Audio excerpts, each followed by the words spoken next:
বিসমিল্লাহির রহমানির রহিম। প্রিয় দর্শক শ্রোতা, যেখান থেকে আমার এই ভিডিওটি দেখছেন, সকলকে শুভেচ্ছা। আসসালামু আলাইকুম। সবার প্রথমে আমি একটা কথা বলতে চাই। দেখেন, আমি কোনো প্রফেশনাল ইউটিউবার নই, সেজন্য আমার ভিডিওগুলোতে কোনো ব্যানার দেখবেন না বা কোনো থাম্বনেইল দেখবেন না। এবং অনেকে জনপ্রিয়তার জন্য এসব করে থাকে, অনেকে পয়সা কামানোর জন্য করে থাকে। আমার এর কোনোটাই উদ্দেশ্য নেই। আমি কেবল আমার ভাবনাগুলো আমার ফলোয়ার্স বা আমার ফ্রেন্ড যারা আছে তাদের সাথে শেয়ার করতে চাই। আমার কথাগুলো যদি আপনার ভালো লাগে তাহলে আমার চ্যানেলটি শেয়ার করুন এবং অন্যদের সাথেও শেয়ার করুন। ভিডিওগুলো নিজে দেখুন এবং অন্যদেরকে দেখার জন্য শেয়ার করুন। আর যদি ভালো না লাগে, দ্য চয়েস ইজ ইয়ার্স। আজকে যে জিনিসটি নিয়ে আমি আলাপ করব সেটা হচ্ছে যে, দেখেন, সমালোচনা, বিতর্ক এগুলো কিন্তু পজিটিভ দিক। আমাদের সমাজে বলেন, ব্যক্তিগতভাবে বলেন বা দলগতভাবে বলেন, সমালোচনা বা বিতর্ক যদি না থাকে, ভালো জিনিসটি বের হয়ে আসে না বা ভুল সংশোধন করা যায় না এবং কোনো কিছু একটা ইতিবাচক রূপ ধারণ করতে পারে না। তবে সেই সমালোচনা এবং বিতর্ক ততক্ষণই ভালো যতক্ষণ এটা গঠনমূলক হয়। আর এই সমালোচনা যখন ঘৃণা, ব্যক্তিগত আক্রোশ, দলাদলি বা কাউকে নিগৃহীত করার জন্য, লাঞ্ছিত করার জন্য হয়, তাহলে দ্যাট ইজ নট গুড। ওটা মঙ্গলজনক নয়, কারো জন্য নয়, সমাজের জন্যও নয় এবং ব্যক্তিগতভাবেও নয়। 5ই আগস্ট রক্তাক্ত বিপ্লবের পর, স্বৈরাচারী সরকারের পতনের পর আমাদের দেশে প্রায় 5 থেকে 8 তারিখ পর্যন্ত 3 দিন সময় গেল কোনো সরকার ছাড়া। বলতে গেলে অনেকটা সেনাবাহিনীর সাহায্যেই দেশটা চলছিল। সেনাবাহিনী সুরক্ষা দান করছিল। 8ই আগস্ট নতুন সরকার গঠিত হয়। ডক্টর ইউনূস, নোবেল বিজয়ী ব্যক্তিত্ব, উনি দায়িত্ব নেন এবং উনি দায়িত্ব নেন আমাদের দেশের আপামর জনসাধারণের চাওয়ার প্রেক্ষিতে। জনগণ চেয়েছে বলেই উনি এই দায়িত্বটি গ্রহণ করেছেন। উনি জানেন এটা কত গুরু দায়িত্ব এবং উনি এই দায়িত্বের জন্য, এই ধরনের দায়িত্বের জন্য কখনো লালায়িত ছিলেন না, আমরা যা জানি। কারণ উনি অন্য ভুবনের মানুষ এবং খ্যাতি, মান, সম্মান, টাকা পয়সা আল্লাহ তাকে কোনোটাই কমতি দেন নাই। তাকে আপনারা যারা ব্যক্তিগতভাবে পছন্দ করেন না সেটা অন্য জিনিস, এবং তাকে হয়তো বিভিন্নভাবে আপনারা নিচু করার জন্য, হেয় করার জন্য বিভিন্ন উপাধি দিয়ে, আখ্যা দিয়ে চেষ্টা করবেন। সেটা আপনার ব্যক্তিগত ব্যাপার। কিন্তু পুরো দুনিয়া খ্যাত নোবেল বিজয়ী ডক্টর ইউনূস বাঙালি জাতির এবং বাংলাদেশের সরকারের প্রধান হওয়া যে কত গৌরবের বিষয় আমাদের জন্য, এটা আমাদের অনুধাবন করা উচিত। ডক্টর ইউনূস অন্তর্বর্তীকালীন সরকারের দায়িত্ব গ্রহণ করার পর উনি ওনার যতটুকু সম্ভব হয়েছে কারণ যে জিনিসটা বললাম যে এই ভুবনে, রাজনৈতিক ভুবনে উনি ওনার বিচরণ নূতন, রাষ্ট্র পরিচালনায় উনি নূতন। বাট তার মানে এই না যে he doesn't know the tricks of the trade. সে যে কিভাবে কি করতে হবে, কিভাবে প্রশাসন চালাতে হবে, কিভাবে কূটনীতি চালাতে হবে, কিভাবে অর্থনীতির উন্নয়ন করতে হবে, এইসব বিভিন্ন জিনিস যে সে অজ্ঞ এই বিষয়ে কথাটা ঠিক না। সে একজন সেলফ মেড ম্যান, এত বড় একটা ব্যাংক এবং তার অঙ্গ সংগঠনগুলো গঠন করেছে, দুনিয়াব্যাপী একটা কনসেপ্ট তার মাইক্রো ক্রেডিট গৃহীত হয়েছে এবং এর উপর ভিত্তি করে সে নোবেল বিজয় করেছে। তো তাকে শেখ হাসিনা মতো অশিক্ষিত একটা মহিলা হয়তো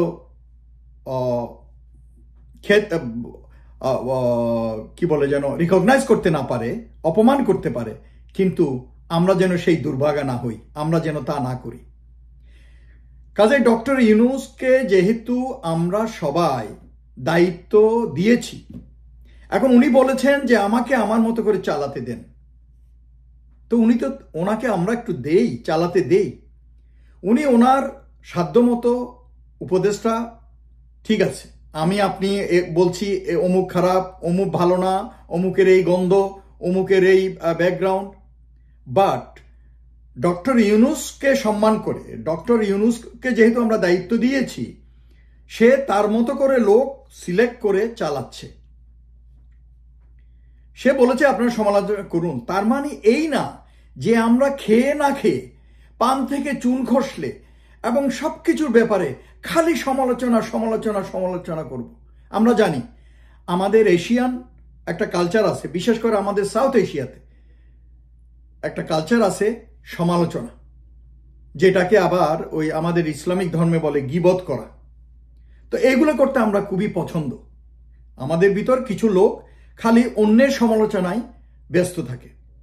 আরে ভাই, আপনাকে যখন ড্রাইভিং সিটে বসাই দেয়া হবে কোনো গাড়ির, তখন আপনি বুঝবেন যে রাস্তায় কতটা উঁচা নিচা আছে, কতটা খাদাখন্দক আছে এবং কোথায় কোথায় ঝুঁকি আছে, কোথায় গাড়ি ঝাঁকুনি খাবে, কিভাবে চালালে গাড়ি ভালোভাবে চলবে। প্যাসেঞ্জার সিটে বসে কিন্তু এসব বোঝা যায় না। কাজেই ওনাকে বাংলাদেশ নামের এই গাড়িটা চালাতে দিন, কিছু সময় দিন। 15-16 বছর গেল, একটা টু শব্দ করতে পারেন নাই। বাক স্বাধীনতা পেয়েই আমরা এই যে ফটর ফটর ফটর ফটর, মানে পান থেকে চুন খসতে পারে না, খালি মানে মনে হচ্ছে যে সবাই এককালে প্রেসিডেন্ট ছিলাম, সবাই এককালে প্রধানমন্ত্রী ছিলাম, মন্ত্রী ছিলাম, আমরা সবকিছু জানি দেশ পরিচালনার। সবাই কিন্তু এতটা স্পর্ধা হওয়া উচিত না ডক্টর ইউনূসের মতো একটা লোককে যে খালি পদে পদে ভুল ধরাই দেয়া। ওনার মতো ওনাকে চালাইতে দেন, ভিতরে ভিতরে কাজ হচ্ছে। আরে ভাই, প্রত্যেকটা পদে পদে আমাকে আপনাকে জবাবদিহি করতে হবে কেন? তার জবাবদিহি মানে আমাকে জানাতে হবে কেন? কোনটা কিভাবে করতেছে আমাকে বলতে হবে কেন? অফিসিয়াল সিক্রেট অ্যাক্ট বলতে একটা কথা আছে না? অফিসিয়াল তথ্যের গোপনীয়তা আছে না? বিভিন্ন প্রজেক্ট নিচ্ছে, কথাতে কত টাকা খরচ হয়েছে, কোনটা কিভাবে করতেছে, কোথায় কি করতেছে, এই প্রতিদিন রাত্রে ঘন্টায় ঘন্টায় যদি সে আপনাকে ফিরিস্তি দিতেই থাকে, তাহলে কাজ করবে কখন? কাজ আগাবে কিভাবে? কাজে আমাদের এই প্রবণতা থেকে বের হয়ে আসতে হবে। মানে বেহুদা বেহুদা খেয়ে না খেয়ে সকাল বিকাল, সকাল সন্ধ্যা সব সময় খালি সমালোচনা সমালোচনা সরকারকে কাজ করতে দিন। সে একজন বিশ্ববরেণ্য লোক, তাকে দায়িত্ব দেয়া হয়েছে এবং সে তার একটা এজেন্ডা আছে, ওই অনুযায়ী তাকে কাজ করতে দেয়া আমাদের উচিত। এবং তাকে যে সবকিছু আমাদের সাথে শেয়ার করতে হবে, দ্যাটস নট কারেক্ট। আমরা তো আছি, দেশও তো আছে, দেখা যাক না, একটা রিজনেবল টাইম নেক। আরে ভাই, একটা কমিটি করলে ওইটার প্রসিডিং দিতেও তো সময় লাগে, 3-4 মাস সময় লাগে, আর আপনারা 3-4 মাসে একবারে মনে করতেছেন 100 দিনে মনে করতেছেন দেশকে একবারে সোনার খনি বানাই দেবে, দেশকে একবারে বেহেস্ত বানাই দেবে। এটা তো সম্ভব না। যেই দোজক বানাই গেছে শেখ হাসিনা, এইটার মেস ক্লিন করতে করতেই তো সময় লাগবে। আপনারা রোড ম্যাপ চাচ্ছেন, আপনারা এটা চাচ্ছেন, ওনার প্ল্যান অনুযায়ী, ওনার এজেন্ডা অনুযায়ী আমরা ওনাকে কাজ করতে দেওয়া উচিত, এবং এটাই দেশপ্রেমিক নাগরিকের প্রমাণ হবে। আর যদি আমরা ওনাকে বিরক্ত করি, ওনাদের কাজে খালি সমালোচনা, তারপরে ক্যারেক্টার অ্যাসাসিনেশন, এর চরিত্র খারাপ, এর ফ্যামিলি খারাপ, এর এইটা বইলা খালি সময় অপচয় করি। কারণ আপনি দেখেন, এই যত আপনি এই উপদেষ্টা পরিবর্তন করেন, এটা পরিবর্তন করেন, এটা পরিবর্তন করেন, এতে কিন্তু সময় নষ্ট হবে। এতে সময় নষ্ট হবে এবং কাজের গতিটা বিলম্ব হয়ে যাবে। কাজেই এখন যেভাবে করতেছে করতে দেন। মেজর কোনো কিছু হইলে এইটা প্রপার চ্যানেলে ওনাকে জানানো হবে, অসুবিধা নেই। আর ওনাকে যে আমাদের সাথে সবকিছু শেয়ার করতে হবে, দ্যাটস নট কারেক্ট, যেটা আমি বলতেছিলাম।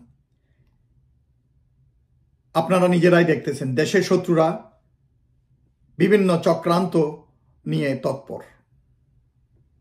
তা দেশের ভিতরের এবং বাইরের শত্রুরা বিভিন্নভাবে আপনারা দেখতেছেন একের পর এক চক্রান্ত করতেছে, যাতে আমাদের দেশের ভিতরে জনগণের মাঝে, বিভিন্ন রাজনৈতিক দলের মাঝে ঐক্যকে নষ্ট করা যায় এবং বিভাজন সৃষ্টি করতে পারে জনগণের মাঝে।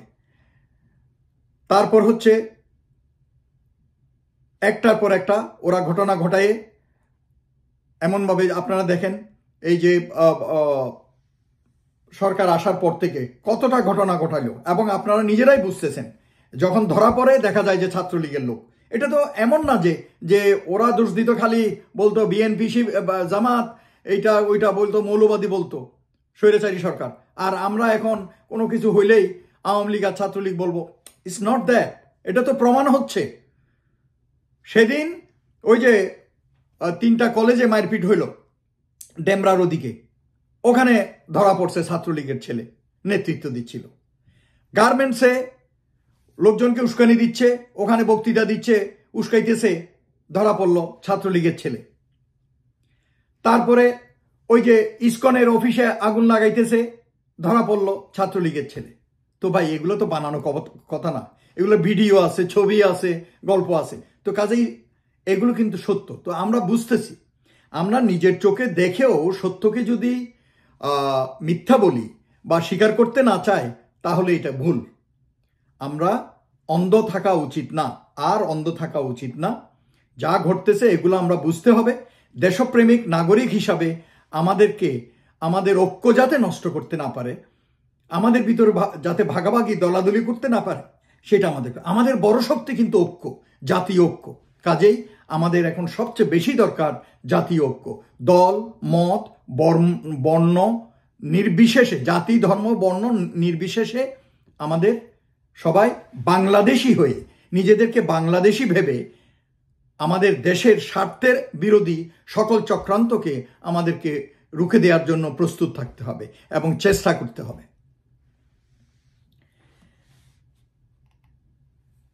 সীমান্তে আমাদের নিরাপত্তাকে জোরদার করতে হবে, যাতে বহিঃসীমান্ত তৎপরতা আমরা নস্যাৎ করে দিতে পারি। এবং সেই জন্য সীমান্তের প্রহরী যারা, তাদেরকে সদা জাগ্রত থাকতে হবে, সদা সতর্ক থাকতে হবে। এবং সীমান্ত এলাকায় আমাদের যেসব জনগণ আছে তাদেরকেও সতর্ক থাকতে হবে, যাতে বহিঃসীমান্ত আমাদের সীমান্তের ওপার হতে কোনো চক্রান্তকারীরা যাতে কোনো অপতৎপরতা চালাতে না পারে, সেটা আমাদের খেয়াল রাখতে হবে। জাতীয় নিরাপত্তার ব্যাপারে সবাইকে সজাগ থাকতে হবে। আমরা জানি একটা দেশ ক্রমাগতভাবে আমাদের দেশে বিভিন্ন উপায়ে অশান্তি সৃষ্টির চেষ্টা করতেছে। ওই যেটা একটু আগে বললাম, বিভাজনের চেষ্টা করতেছে, বিভিন্নভাবে সংখ্যালঘু কার্ড খেলতেছে। এখন দেখেন ইসকন এবং সনাতন ধর্ম অনুসারী যারা আছে আমাদের দেশে, হিন্দু সম্প্রদায়, এদের সাথে কিন্তু সম্পর্ক নাই। এই যে ইসকন একটা এনজিও হিসাবে রেজিস্টার্ড, কি বলছে, এরা ধর্ম প্রচার করবে। কিন্তু আমার কথা হচ্ছে যে ধর্ম প্রচার করতে গিয়ে আপনি যখন গোয়েন্দা সংস্থার এজেন্ডা পুরো করেন, আপনি যখন দূতাবাস থেকে টাকা সংগ্রহ করেন, তখন আপনি কি বলবেন? যখন আপনি রাজনৈতিক বক্তৃতা দেন, যখন আপনি বলেন রাজনৈতিক সরকারকে আমাদের সাহায্য করতে হবে, যখন আপনি বলেন যে চট্টগ্রামকে আমরা হিন্দু ল্যান্ড বানাবো অন্য দেশের ইয়েতে, তাইলে আপনি কি বলবেন? তো কাজেই ইসকন এটা ভারতের তৈরি, যদিও এটা প্রতিষ্ঠা হয়েছে ইউএসের নিউ ইয়র্কে 1966-এ, বাট এটার হেডকোয়ার্টার হচ্ছে আপনার ওয়েস্ট বেঙ্গলের, পশ্চিমবঙ্গের নদিয়াতে। কাজেই এটা ভারতের, সবাইকে কানখাড়া করে শুনতে হবে এবং এটা বুঝতে হবে যে এটা ভারতীয় একটি সংগঠন। তার মানে আমাদের দেশে এটা একটি বিদেশি সংগঠন। এইটা এখানে কাজ করতে গেলে এটার অনুমতি লাগবে এবং সরকারের অধিকার আছে যে কোনো সময় এটাকে নিষিদ্ধ করার, এর কর্মকাণ্ড বন্ধ করার, যদি সরকার মনে করে। তো যে জিনিসটা বলতেছিলাম, ইসকন আমাদের দেশে যে কাজ চালাচ্ছে, যে হরিকৃষ্ণ আন্দোলন, হরিকৃষ্ণ আন্দোলন তো করবে ওয়েস্টার্ন ইউরোপিয়ান এবং আমেরিকান কান্ট্রিগুলোতে, যে কৃষ্ণ ভাব তৈরি করার জন্য হরে কৃষ্ণ হরে রাম কীর্তন এইটা ওইটার মাধ্যমে এই হরে কৃষ্ণ ভাব তৈরি করার জন্য এটা ইউরোপিয়ান যারা হিন্দু নয় তাদেরকে হিন্দু বানাইয়ে হরিকৃষ্ণ ভাব প্রচার করবে। আমাদের দেশে সনাতন ধর্মীরা তো এরা এগুলো করে আসতেছে, তোমরা না আসলেও এরা হরে কৃষ্ণ পূজা করতেছে, হরিকৃষ্ণ ভাব সম্পন্ন। তো কাজেই তোমাদের তো দরকার নাই। আর তোমরা যদি থাকো, কিন্তু তোমাদের উদ্দেশ্য তো আমাদের দেশে প্রমাণ হয়ে গেছে। অন্যান্য দেশে কি থাকবে থাক, যদিও সিঙ্গাপুর সহ অনেক দেশে এটাকে নিষিদ্ধ করা হয়েছে, 7-8টা দেশে তাদের এই ধরনের সন্দেহজনক তৎপরতার জন্য। তো আমাদের দেশে যখন এটা সংখ্যালঘুদেরকে বিভাজন সৃষ্টি করতেছে এবং উস্কানি দিচ্ছে এবং আমাদের দেশে শান্তি নষ্ট করতেছে, কাজেই আমাদের এটাকে নিষিদ্ধ করতে কোনো বাধা থাকা উচিত নয়। যদিও এটার সপক্ষে আমাদের দেশে অনেকে নরম নরম কথা বলতেছে, মনে করতেছেন যে হিন্দুদের ভোট পাবেন আপনারা এইগুলো বইলা, কিন্তু আপনারা যে কোত্থেকে সরে যাইতেছেন এটা বুঝতেছেন না। মনে রাখেন এই দেশ কিন্তু মুসলমানদের দেশ, সংখ্যালঘুরা আছে, এদেরকে আমরা সুরক্ষা দিব। যুগে যুগে তাই হচ্ছে। ওই যে গান আছে না, গ্রামের নওজওয়ান হিন্দু মুসলমান, হ্যাঁ একসাথে জারি গান গাইতাম। তো এগুলো আমাদের দেশে, তো এটা আমাদের দেশের কালচার। আমাদের দেশে তো কোনোদিন রাইট হয় নাই, দাঙ্গা হয় নাই, এগুলো তো হচ্ছে আমাদের পাশের দেশে। ওখানে মুসলমানদেরকে হত্যা করতেছে, মুসলমানদেরকে কোরবানি করতে দেয় না, ঈদ করতে দেয় না, হ্যাঁ মুসলমানদেরকে মসজিদ ভেঙে ফেলতেছে, মন্দির বানাচ্ছে, মুসলমানদের উপর অত্যাচার করতেছে। এই মোদি ভারতের প্রধানমন্ত্রী, সে যখন গুজরাটে মুখ্যমন্ত্রী ছিল, মুসলমানদেরকে ওখানে কচুকাটা করছে। হ্যাঁ, আমরা কি এগুলো জানি না? দুনিয়া কি জানে না? তো কাজেই এখানে যেসব হিন্দু সম্প্রদায় আছে, আপনারা যে কি শান্তিতে আছেন, আপনারা এগুলো বলুন, চুপ করে থাকবেন না। চুপ করে থাকা মানে আপনারা ইসকনের যে সন্ত্রাসী কর্মকাণ্ড তাদেরকে সাপোর্ট করতেছেন। হিন্দু খ্রিস্টান বৌদ্ধ ঐক্য পরিষদ, আপনারাও কথা বলুন এবং এগুলার আপনাদের মতামত দিন, আবার আপনাদের স্ট্যান্ড ক্লিয়ার করুন। আপনারা নাইলে আমরা বুঝে নেব আপনারা তাদের পক্ষে, এবং আপনারা দেশে থেকে দেশের বিরুদ্ধে যদি কাজ করেন, দেশদ্রোহী হিসাবে আপনাদেরকেও আইনের আওতায় আনা হবে। সোজা কথা, সোজা হিসাব কিতাব। আইন সবার জন্য সমান, এখানে সবাই বাংলাদেশি, এখানে কোনো স্পেশাল কনসেশন কেউ পাওয়ার দরকার নাই। যদিও সংখ্যালঘুদেরকে আমাদের দেশে আমরা কিরকম সুরক্ষা দেই তার প্রমাণ আপনারা গতবারও পেয়েছেন, এবং এইটা বারে বারে যুগে যুগে হয়ে আসতেছে। আপনাদের পূজা আপনারা যেভাবে নিশ্চিন্ত করতে পারেন, এরকম দেখেন গিয়ে আপনাদের ভারতেও এরকম শান্তিতে পূজা, দুর্গা পূজা বলেন, অন্যান্য পূজা করতে পারে না। কাজেই সত্যকে অস্বীকার করবেন না। ভারতের চক্রান্তে পড়ে তাদের ফাঁদে পা দিয়ে নিজের দেশের সাথে বেইমানি করবেন না আপনারা, হিন্দু সম্প্রদায়ের লোকজনকে বলছি। কাজেই মিলেমিশে থাকি, জাতীয় ঐক্য গঠন করি এবং দেশের শক্তি হিসাবে আমরা দেশের ভিতরের এবং বাইরের অপশক্তিগুলোকে রুখে দেওয়ার জন্য প্রস্তুত থাকি এবং এই সরকারকে আমরা সহযোগিতা করি, সমালোচনা নয়, সহযোগিতা করি। এদেশে জন্মগ্রহণকারী প্রত্যেকটা নাগরিক নিজ মাতৃভূমি ভেবে বাংলাদেশকে, এদেশে স্বার্থবিরোধী যত কাজ সবকিছু আমাদেরকে রুখে দেওয়ার জন্য প্রস্তুত থাকতে হবে। বর্তমান সময়ে একটা সবচেয়ে বড় জিনিস যেটা হচ্ছে যে সোশ্যাল মিডিয়ার মাধ্যমে, এবং বাক স্বাধীনতা তো আগে ছিল না, স্বৈরাচারীর সময়, এখন আছে। তো বাক স্বাধীনতা এবং সোশ্যাল মিডিয়া এই দুইটা মিলে এখন হয়ে গেছে কি, বাক স্বাধীনতার সুযোগ নিয়ে সোশ্যাল মিডিয়াতে কিছু কিছু লোক, কিছু কিছু গ্রুপ, তারা কি করতেছে, তারা অনুমান নির্ভর, কল্পনাপ্রসূত, বানোয়াট কিছু খবর তথ্য পরিবেশন করতেছে। এই কাটপিস বানাইয়া, কাস্টমাইজ কইরা, পুরানো ছবি দিয়া, নিজের ইচ্ছা মতো গল্প বানাইয়া ছাড়তেছে আর জনগণকে বিভ্রান্ত করতেছে। একটা অস্থির পরিবেশ দেশে এবং সমাজে সৃষ্টি করতেছে এবং একটা সমাজে অনিশ্চয়তা ক্রিয়েট করতেছে। হ্যাঁ, সোশ্যাল মিডিয়াতে অনেক সত্য তথ্য আমরা পাই, অনেকেই সত্য তথ্য পরিবেশন করে, আবার অনেকে ব্যক্তিগত আক্রোশ, দলীয় আক্রোশ, অমুককে পছন্দ হয় না বা অনুককে বেইজ্জত করতে হবে, ও আমার সাথে খারাপ ব্যবহার করছে, ওকেও আমি করব, এইসব উদ্দেশ্য নিয়ে সোশ্যাল মিডিয়াতে বিভিন্ন প্রচার, প্রপাগান্ডা, মিথ্যা খবর, বানোয়াট খবর, কল্পনাপ্রসূত খবর এবং এই ধরনের অনুমান নির্ভর খবর পরিচালনা করে। আর তার পাশাপাশি আমাদের দেশে তো ভারতীয় দালাল মিডিয়া আছে, এখনো আছে, এবং তারা দেখবেন যে কোনো একটা সত্য ঘটনায় তারা চুপ থাকে। যেমন ইস্কনের খবর, এই যে আইনজীবী আলিফকে মারলো, তার ব্যাপারে কিছু খবর, মানে ধরি মাছ না চুই পানি, উল্টা টুইস্ট করে খবর করতেছে, তারে নাকি হিন্দু মনে করে মাইরে ফেলছে। আর তো এইটা একটা কথা হইলো বলেন?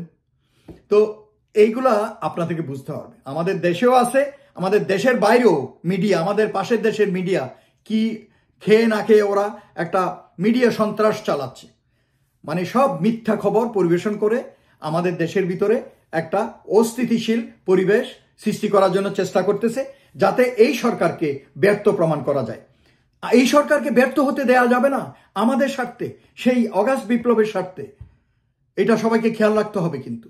তো সেই জন্য আপনারা সবাই এক থাকুন এবং যারা এই সোশ্যাল মিডিয়াতে খবর টবর দেন, যারা দেশপ্রেমিক, তাদেরকে বলবো আপনারা এটা থেকে বিরত থাকুন এবং এইসবে বিশ্বাস করবেন না, এইসবকে পাত্তা দিবেন না। তারপর একটু কিছু হলে দাবি দেওয়া নিয়ে রাস্তায় নামার দরকার নাই, আন্দোলনের দরকার নাই।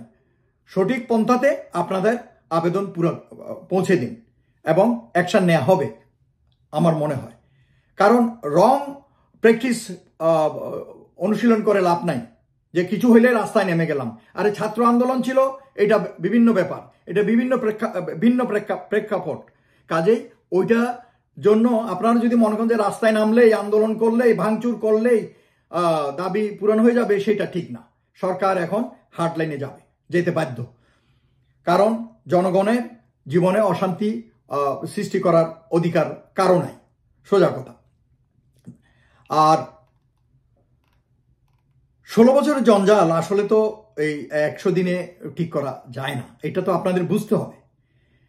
আমি বুঝি যে আমাদের অনেকের অনেক দাবি দেওয়া আছে, অনেক গ্রিভান্সেস আছে, কিন্তু একটু সময় দিতে হবে এবং তরিকা অনুযায়ী, প্রসেস অনুযায়ী আপনাদের এই দাবিগুলো আদায়ের চেষ্টা করতে হবে।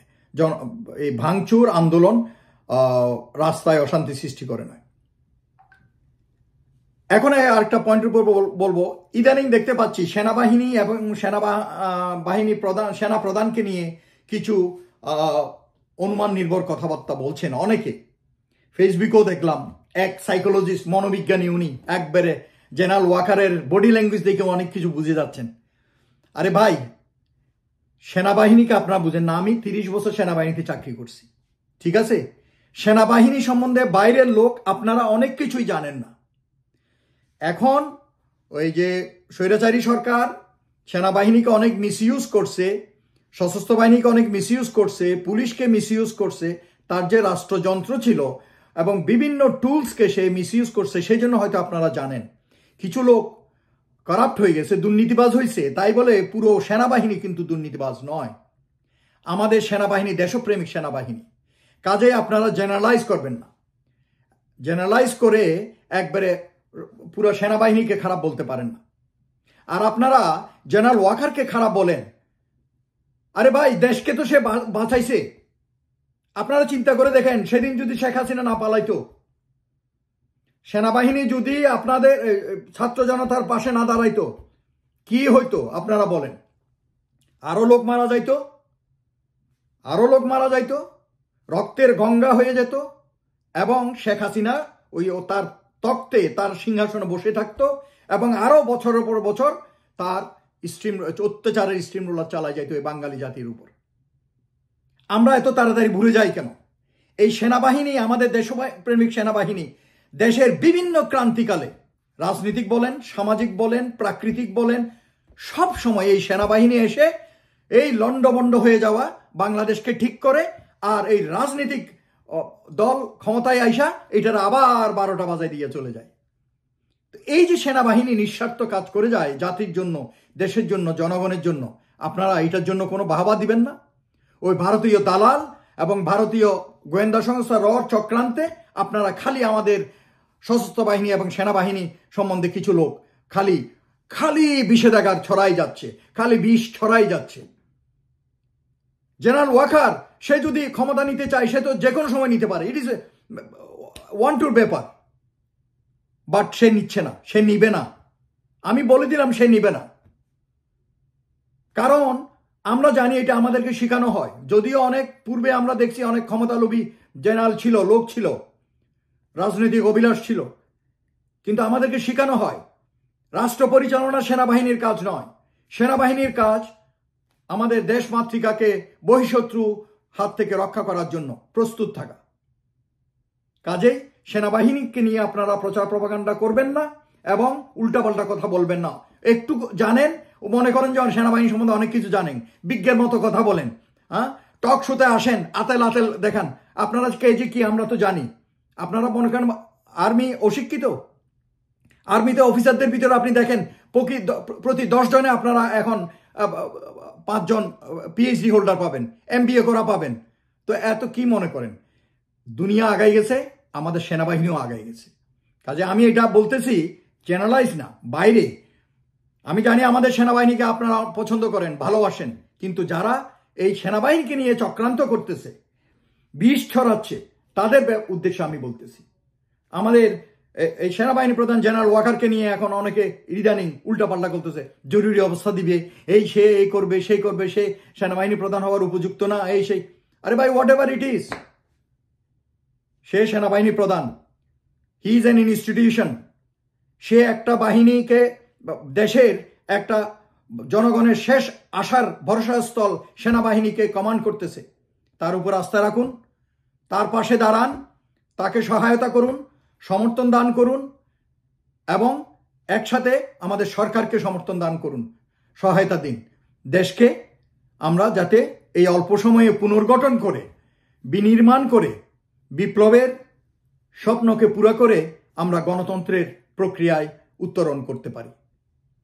তো সেনাবাহিনী জরুরি অবস্থার তো দরকার নাই। এখন একটা অনেকে জিকির তুলতেছে, জরুরি অবস্থা, জরুরি অবস্থা। জরুরি অবস্থা হবে না, জরুরি অবস্থার তো দরকার নাই। আমি 30 বছর সেনাবাহিনীতে চাকরি করে আসছি, আমার জিন্দগিতে আমি দেখি নাই সেনাবাহিনীকে ম্যাজিস্ট্রেসি পাওয়ার দিতে। এখন ম্যাজিস্ট্রেসি পাওয়ার দিতে ডক্টর ইউনূস। তার কি দরকার? সেনাবাহিনী তো মাঠেই আছে, সেনাবাহিনী তো কাজ করতেছে। এখন দরকার শুধু আপনারা সবাই, আপামর জনসাধারণ এই সেনাবাহিনীকে সহায়তা করুন, যাতে ওরা অপরাধীদের ধরতে পারে এবং সন্ত্রাস দমন করতে পারে, বাস। কাজেই এইসব নিয়ে সোশ্যাল মিডিয়াতে এবং অন্যান্য মিডিয়াতে আপনারা উল্টাপাল্টা বলে দেশে অস্থিরতা সৃষ্টি করবেন না। দেশকে ভালোবাসুন, সরকারকে সহায়তা করুন, সেনাবাহিনীকে সহায়তা করুন, নিরাপত্তা বাহিনীকে, আইন শৃঙ্খলা রক্ষা বাহিনীকে সহায়তা করুন, অপরাধীদেরকে ধরে দেওয়ার চেষ্টা করুন, সহায়তা করুন। এবং যারা ইলেকশন বলে লাফাইতেছেন, অনেকে এইটা করার দরকার নাই, কারণ ইলেকশন করার জন্য কিন্তু এই বিপ্লব হয় নাই, এত লোক জীবন দেয় নাই। এই বিপ্লব হইছে দেশকে সংস্কার করার জন্য। দেশ সংস্কার হবে, তারপর উত্তরণের গণতন্ত্রের উত্তরণ হবে। কাজেই এই পর্যন্ত আপনারা সহায়তা করুন এবং দেশে সবাই ঐক্যবদ্ধভাবে থাকে, এক থাকি। খেয়াল রাখতে হবে, আবার বলি, আমাদের শক্তি হচ্ছে জাতীয় ঐক্য। কাজেই জাতীয় ঐক্যের কথা স্মরণ রেখে সবাই একসাথে দেশ বিনির্মাণে আমরা এগিয়ে যাই। সকলে ভালো থাকুন। আসসালামু আলাইকুম।